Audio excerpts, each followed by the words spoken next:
একজন চাওয়ালা যদি দেশের প্রধানমন্ত্রী হতে পারে তাহলে আমি কেন পারবো না? একটা ছেলে যে জঞ্জাল সাফ করার কাজ করত আর সে যদি বিশ্বের অন্যতম ক্রিকেটার হয়ে দেখাতে পারে তাহলে আমি কেন পারবো না? একটা মানুষ কোনো ডিগ্রি ছাড়াই শুধুমাত্র পেট্রোল পাম্পে কাজ করে ইন্ডিয়ার বেস্ট বিজনেসম্যান হতে পারে তাহলে আমি কেন পারবো না?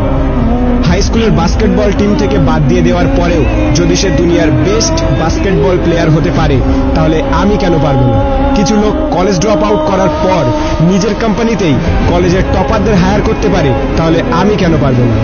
এক ব্যক্তি যাকে নিউজ পেপার কোম্পানি চাকরি থেকে বাদ দিয়ে দেয় কারণ তার মধ্যে নাকি ক্রিয়েটিভিটি কম ছিল, আইডিয়া কম ছিল, সেই ব্যক্তি যদি পরে মিকি মাউসের মতো ক্যারেক্টার ক্রিয়েট করতে পারে তাহলে আমি কেন পারবো না? একটা মানুষ যার গার্লফ্রেন্ড তার সাথে ব্রেকআপ করে নেয় এবং তাকে সমস্ত সোশ্যাল সাইট থেকে ব্লক করে দেয়, কিন্তু সেই ব্যক্তি পরে দুনিয়ার সব থেকে বড় সোশ্যাল নেটওয়ার্কিং সাইট ফেসবুক বানিয়ে দিতে পারে তাহলে আমি কেন পারবো না?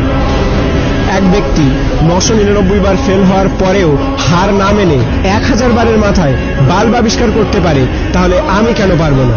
দুবার বিজনেসে ফেল হওয়ার পরে ডিপ্রেশনে গিয়ে পরপর 8 বার ইলেকশনে হেরে গিয়ে 9 বারের মাথায় আমেরিকার প্রেসিডেন্ট হতে পারে তাহলে আমি কেন পারবো না? এক ব্যক্তি যাকে নিজের কোম্পানি থেকে তাড়িয়ে দেওয়ার পরেও যদি অ্যাপেলের মতো কোম্পানি গড়ে তুলতে পারে তাহলে আমি কেন পারবো না? একটা মেয়ে যে 9 বছর বয়সে সেক্সুয়ালি অ্যাবিউজড হওয়ার পরেও 10 বছর বয়সে প্রেগনেন্ট হওয়ার পরেও লোকাল টিভি শো থেকে বের করে দেওয়ার পরেও অস্কার জিততে পারে এবং কোটি কোটি টাকা ইনকাম করতে পারে তাহলে আমি কেন পারবো না?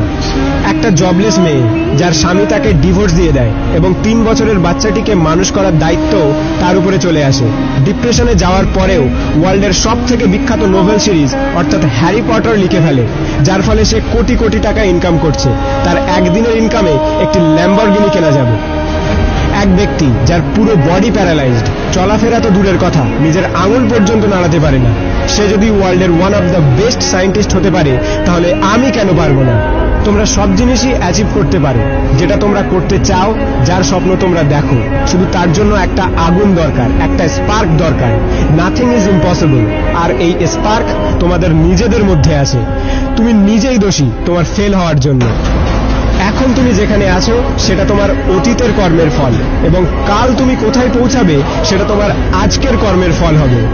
আমার তরফ থেকে সবাইকে অল দ্য বেস্ট। যদি ভিডিওটি ভালো লাগে তাহলে লাইক করো, শেয়ার করো, আর তোমার মতামত কমেন্ট করে জানাও। আর যদি প্রথমবার আমার ভয়েস শুনে থাকো তাহলে প্লিজ চ্যানেলটিকে সাবস্ক্রাইব করো আর পজিটিভিটি দিয়ে নিজেকে ঘিরে রাখো।